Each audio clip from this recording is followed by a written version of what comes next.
كان يا مكان، في يوم جميل كده، الشمس طالعة والجو لطيف، وزياد راح النادي مع مامته علشان يلعب كورة مع أصحابه.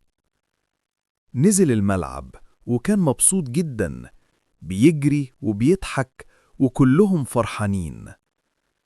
بس بعد شوية جيه ولد اسمه مالك، وخد الكورة من زياد وقال له بصوت عالي: دي كورتي أنا، مش هتلعب بيها.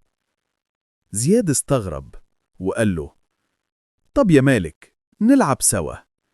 بس مالك زقه وقال له: قلت لك لأ.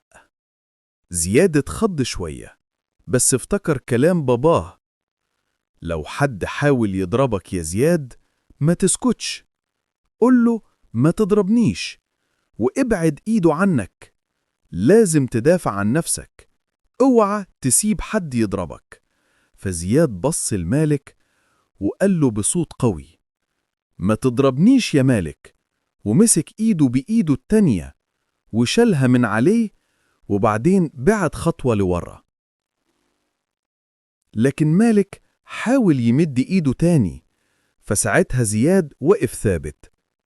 راح زياد مسك ايد مالك تاني، بس المرة دي بقوة، وزقه وقال له: أنا ما بحبش أضرب حد، بس اتعلمت برضو أدافع عن نفسي وما خليش حد يضربني.